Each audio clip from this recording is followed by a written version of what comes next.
Hey, Happy New Year! Whoa, what's up, it's a Culture Detective here, investigating your favorite movies, and today I'm going to be doing the final. My hair is so bad. The final and probably the most important list on List Week 2023, and that is, of course, the top 20 best movies of 2023. So, without further ado, let's get into the honorable mentions. Now, I want to say one thing beforehand, and that is 2023 is an absolutely amazing year for film.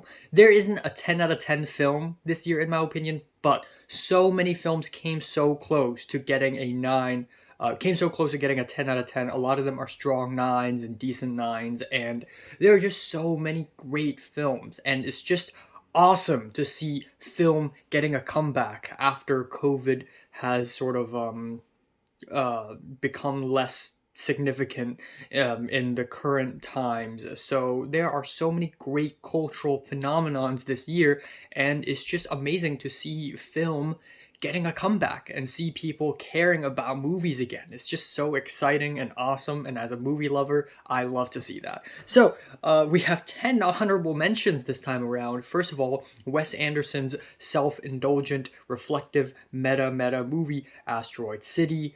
And then we have the very conscious, socio-politically driven How to Blow Up a Pipeline. Next up, we have Barbie by Greta Gerwig, which is a huge sensational moment in cinematic history this year. Not only is this the highest grossing film of the year, but also Greta Gerwig nailed it with this IP. Afterwards, I like to mention Talk to Me. This is a really good example of how YouTubers can make movies too. Hey. Then we have Bottoms by Emma Seligman, one of the funniest comedies I've seen in a long time. Afterwards, Mission Impossible makes a comeback with Mission Impossible Dead Reckoning Part 1, which I thought wasn't the best Mission Impossible, but still, it's big, it's full of action, it's bold, it's good. And then afterwards, I would like to give a quick shout out to Kirie no Uta by Iwai Shunji. Iwai Shunji is back with another very beautiful, moving film about music and trauma, and not a lot of people liked it, but I had a really good cinematic experience watching it at the very front of the screen, so that's that. Then we have In Broad Daylight, or in Cantonese, Bayaziha, which is the one, if there's one Hong Kong film that I thought was good enough to be on this list, it would be this one. It is socio-politically charged, it is tight-paced, and has some really good plot points. Then, John Wick Chapter 4, which I think is another awesome action movie. Bigger, bolder, better.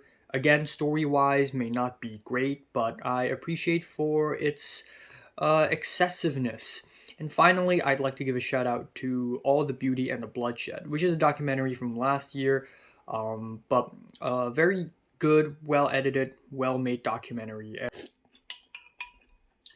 Okie dokie. So here we go, top 20 of 2023.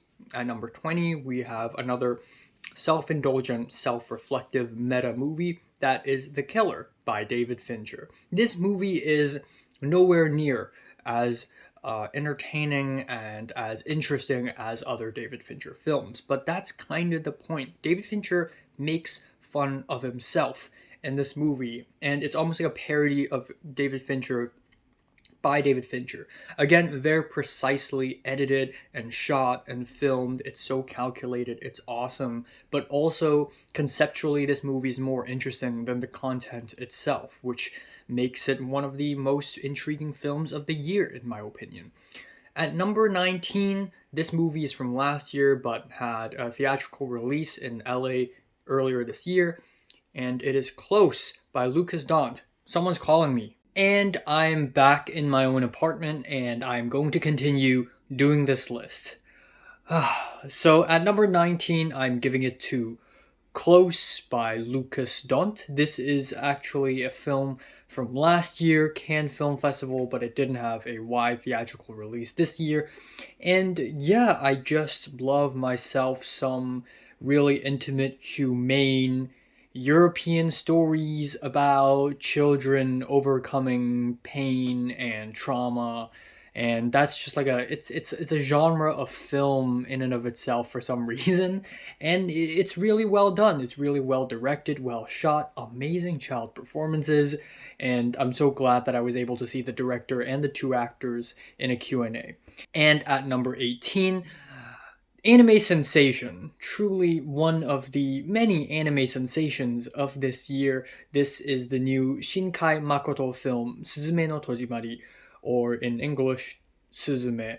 So yeah, this is another banger from legendary modern anime director Shinkai Makoto. This anime here once again has some of the most beautiful animations you will find, extremely cinematic, the way it mimics racking focus and camera movements, the beautiful bluish purpley skies, the fantastical elements, but also the way the movie deals with 3/11 trauma. And if you don't know what happens on March 11th, look it up.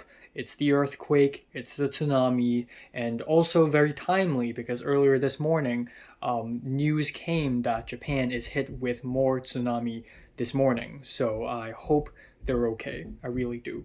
At number 17, we have the new A24 film Dream Scenario. This is a very smart and hilarious and witty social commentary, and also one of the funniest movies of the year. Nicolas Cage is hilarious in this movie, and this movie has a lot to say about the internet, cancel culture, and viral fame. And I wish the ending is a little bit better, but honestly, overall, this is one of the most original and fun movies of the year. Now we move on to 16, one of the biggest cultural moments of 2023. That, of course, is Oppenheimer. Now, some of you may be like, what? What, Enoch? What the hell are you doing? Why is Oppenheimer so low? Well, let me just be a little bit honest with you. Let me be a little frank with you. I don't think Oppenheimer is that great or anything. But that being said, it's still a really good film. What I love about this film is that it is film. It is 70mm IMAX film. And this film brings back the coolness of a 70mm IMAX that a lot of other filmmakers can't do. But also it's the boldness, it's the fact that Christopher Nolan made a 3-hour long biopic, and the editing can be a little bit weird and janky and clunky sometimes, but I like that it is edited with emotional logic instead of just Hollywood conventional editing, and I think that's really brilliant. Also, no CGI. They dropped a nuke in real life. Oh my god, Christopher Nolan, you're crazy. But you know what's crazier? Is that at number 15, I'm going to piss off all the film bros in the world. And that's because I'm including a Marvel film. That is Guardians of the Galaxy Volume 3.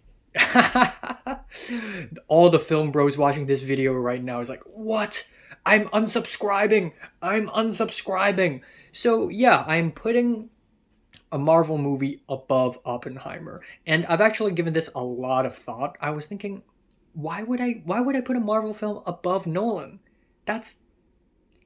Why would I do that? But then the more I thought about it, the more I think, yeah, I do like Guardians of the Galaxy Volume 3 more than Oppenheimer. I think this is exactly what Marvel has been missing in the last few years. It's fun, it's big, it's bold, it's funny, but the humor doesn't compromise the drama at all. The stakes are actually really high, but ultimately what makes Guardians of the Galaxy 3 so great is that it isn't just your average commercial cash grab project. This is a legit passionate movie from James Gunn. You can really see the passion flowing through the script. I think everyone gave a banger performance on this movie. And also, ultimately, this movie is about friendship, it's about kindness, it's about understanding each other, and it just really makes you feel so good after it. But what makes me feel really good is also at number 14, The Holdovers. This is an awesome Christmas movie that throws back to the 1970s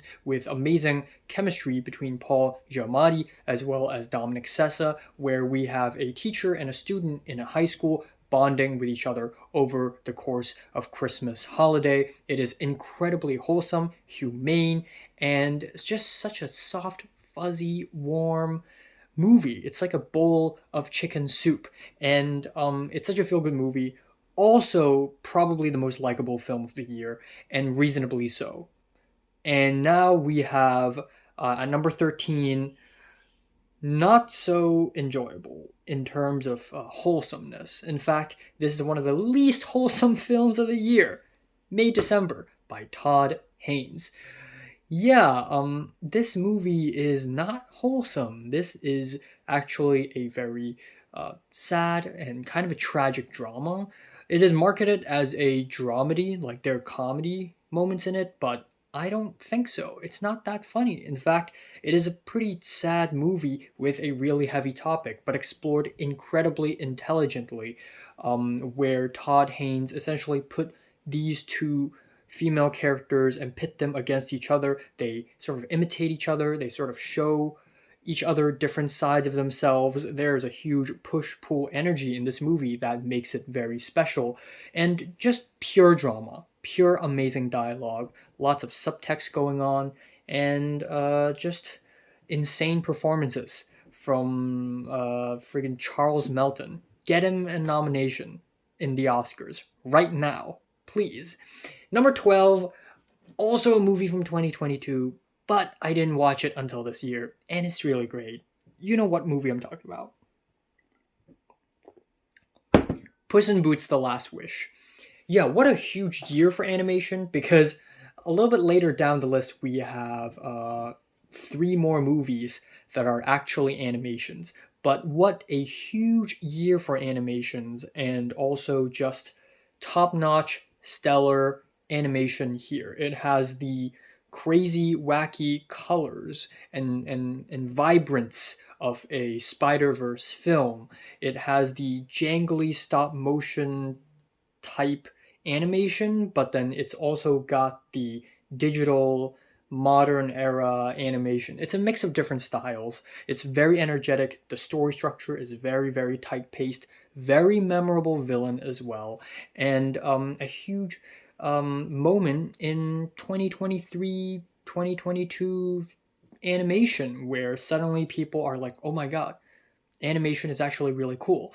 So there we go, Puss in Boots: The Last Wish. That moves on to number 11. Damn, I wish this movie's in the top 10, but it's not. But still gotta put it here. Perfect Days by Wim Wenders. I am very, very lucky to be able to see this movie because a majority of the people in the world cannot see this movie right now. But I was able to see it in the Hong Kong Asian Film Festival. And I even got to see Yakusho Koji, the actor himself, which is just amazing. And I will never stop bragging about it. But this is a slice of life movie that's really wholesome. It warms your heart, really beautifully shot, really well acted, and I think most important of all is that this movie barely has anything happening, but somehow with Wim Wenders directing, it's still manages to grab your attention from scene after scene after scene. And even though it's only been a little bit more than a year since I've gone to Tokyo, watching this movie makes me want to go back to Tokyo again because it's just that damn cool of a place, especially in this movie. So, yeah. Now we have the top 10 of the year 10 movies, and making the top 10 is really tough. It's really, really tough because there are so many great films this year. But starting off at number 10, I'm feeling Beau is Afraid. Yeah, this movie is very polarizing. Some people see this movie and say, man, this is self-indulgent. And that's exactly why I fucking love it. I have a newfound respect for Ari Aster. Before Beau is Afraid, Ari Aster is making, psychological, artsy horror films. They're really good, but they're not, great. But then now we have Beau is Afraid, and oh my god, this is the real Ari Aster. This is actually him. And it's amazing. It's essentially a gigantic middle finger to everyone, And it's like, you know what? I'm gonna put down all my pain and suffering and all the things I hate about myself and all my anxiety and stress and just vomit it all on a script and turn it into a 3 hour epic fantasy movie. And you guys will suck it up. And you know what? It's amazing. Some people find this movie very silly and stupid, but honestly, given how anxiety filled and stressful and self loathing this movie is exactly my cup of tea.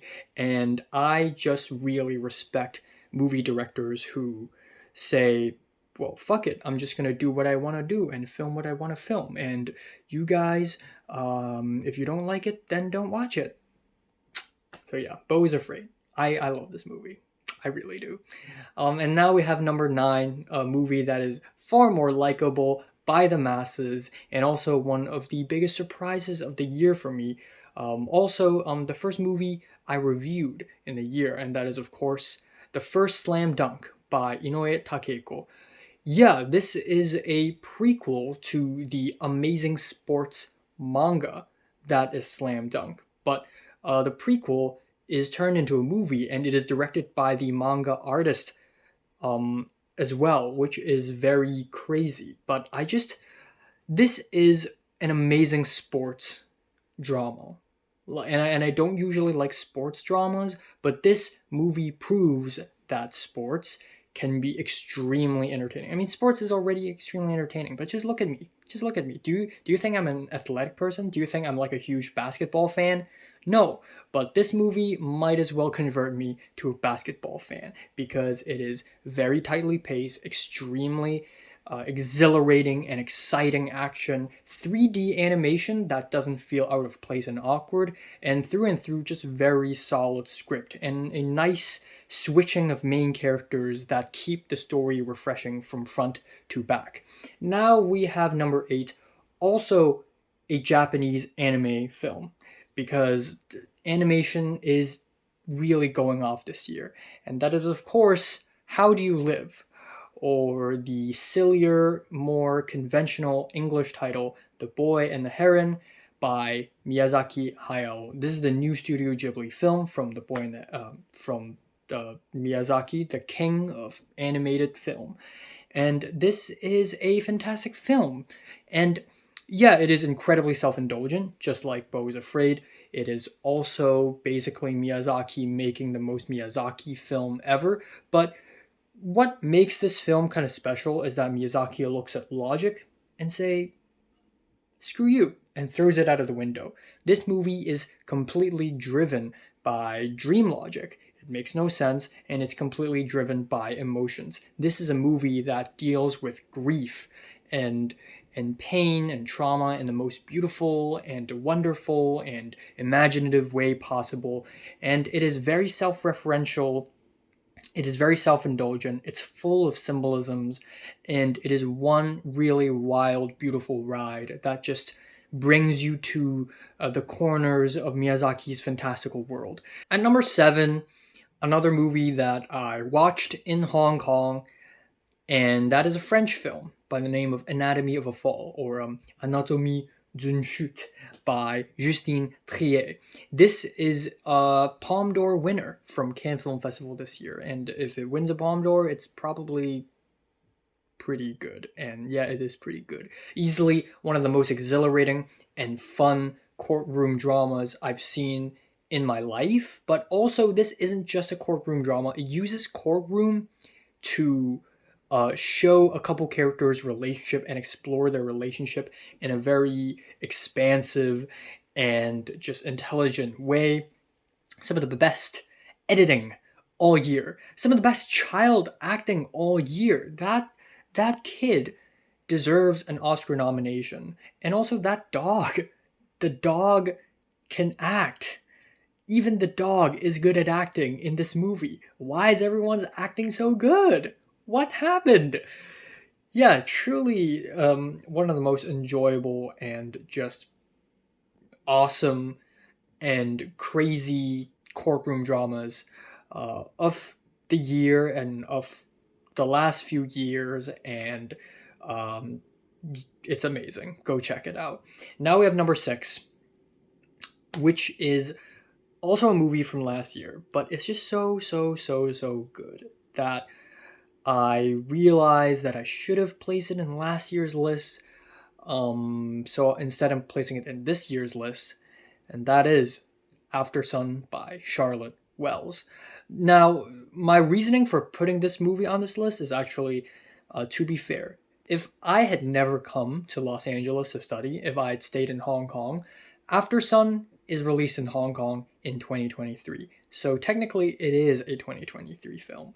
But damn, is Aftersun a beautiful movie that explores a father-daughter relationship, but instead of showing the drama and showing all the story and conflicts and whatever, this movie shows a series of snippets of memories shared by these two characters. And it is only through these memories you start learning about the father character, played by Paul Mescal, and you start feeling the melancholy, the grief, the pain, the confusion, not understanding what's going on. And the ending of the movie will haunt you and rip your heart apart. And it's beautiful, it's personal, it's intimate, it's sad, it's painful, and the camcorder is so vintage, and the film is so beautiful, and it's just, oh my god, it hurts. Now we have the top 5 of the year. At number 5, one of the biggest, boldest artistic statements, Poor Things, Yorgos Lanthimos. This is, on a technical level, the best of the year, period, full stop. Cinematography, mind-blowing. Production design, insane. Absolutely insane. And also, this might as well be the most maximalist and the most ambitious film by Yorgos Lanthimos to date. This film explores feminism and sexual liberation in the most absurd, ridiculous, and funny way possible. Some of the funniest scenes all year turn up in Poor Things, and also some of the most ridiculous makeup and hairstyling and costumes also turn up in this movie. This movie is clearly directed by someone who's really passionate about filmmaking, because every single shot in this movie looks like it came out of a wallpaper. But it's also Yorgos Lanthimos finally establishing his style with all the fisheye lens and the wide lenses, and also just the structure of the movie. It's so much fun, it's so crazy, it's so wacky, it's so weird, and it's awesome. Then we have number 4 of the year, Monster, or Kaibutsu, by Kore-eda Hirokazu. Man, Kore-eda does not miss. The man does not miss! Because last year he made Broker, and Broker ended up in my top 10, and this year he made Monster, and it's honestly one of the best films he's ever made, ever. It's amazing because this time he explores a side of himself that he seldom explores, and that side is mystery. On this movie, he explores the same story in 3 separate times, and watching this movie feels like solving a puzzle. It constantly requires your brain to work. There's so many clues here and there, so it is a very engrossing mystery. But as the film goes along, it becomes a very emotional, beautiful story about children and about their lives, and it is one of the most memorable and one of the most interesting films of the year, in my opinion. The man just does not miss. Now we have number 3. At number 3, one of the biggest and most well-received animated movies ever, Spider-Man Across the Spider-Verse. It is the second movie in the Spider-Verse installment, and once again, it is a banger. It is extremely colorful, extremely visually insane. Probably one of the most visually insane movies I've ever seen, just because of how many art styles jump from one to another. This movie explores the multiverse concept even more interesting than most, if not all, of the current MCU, and it explores the multiverse in a way that it uses the Spider-Man narrative against itself, which is really smart. Also, constantly changing perspectives, twists, and turns. The ending will leave you wanting more, and I cannot wait for the third movie to come out because it is awesome. And again, movies like this just goes to show that animation is a fantastic genre and it shouldn't be looked down upon. A lot of people think animation is for kids, and yeah, I mean Spider-Man is for kids and teens, but it's also art. There's so much effort put into every line, every shape, every shade of color, the story. It's honestly awesome, and yeah. Now we have number 2 and 1. And this is extremely tough because I have no idea what my favorite movie of the year is. I actually have no idea. It's between two movies. So for the first time in this channel's history, I am going to make a tie. This number 1 spot of my favorite film of the year will be a tie between two movies. And yeah, I think it just really depends on the mood, what movie is my favorite, and I can't really choose one. I can't. Both of these movies also deal with something really dark in the past, and both of these films also have extremely different ways to deal with showing that. And the first film I'm going to talk about is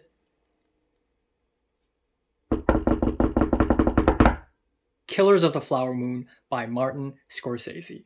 It's just insane that Martin Scorsese is 80 something years old and he's still coming out with some of his best work to date, because Killers of the Flower Moon is easily one of the biggest, boldest, most epic productions all year. And yeah, it's sad that not everyone is going to go to the theaters to watch a 3.5 hour long movie, but I did. And I even had a fever when I watched it, but I'm so glad I did because I remember the end credits rolling and I'm just sitting there like, oh my god. I can't believe I just saw that. This is one of the most important movies of the year, not only because it explores a really important and unknown piece of history that a lot of people do not know about, but also the way it shows the story of the Native Americans is really important, given how much they lack representation and exposure in Hollywood right now. Right now, Hollywood is doing amazing when it comes to shedding light on the African American community, the Latin American community, Asian Americans, but where are the Native Americans? Well, this movie has it, and it is bold, it is epic, and it's just this. It feels like a limited series smashed into one movie. So no, I do not feel bored by this movie at all. There isn't a single scene I would cut away. And also every shot is framed so well, every cut is so precise. It's just Scorsese in its biggest artistic triumph. And the ending, the way he just comes out and speaks, breaks the fourth wall and speaks to the audience is just magnificent and harrowing as well, and truly a roller coaster ride of a film. And the other movie that is going to share the number 1 spot is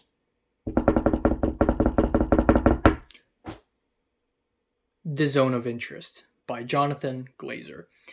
Yeah, I haven't reviewed this movie yet because I watched this movie very, very late into the year, and I have a complicated relationship with this movie. Because the first time I saw it, I did not enjoy it all that much. But that's the point, actually. This movie is not meant to be enjoyable.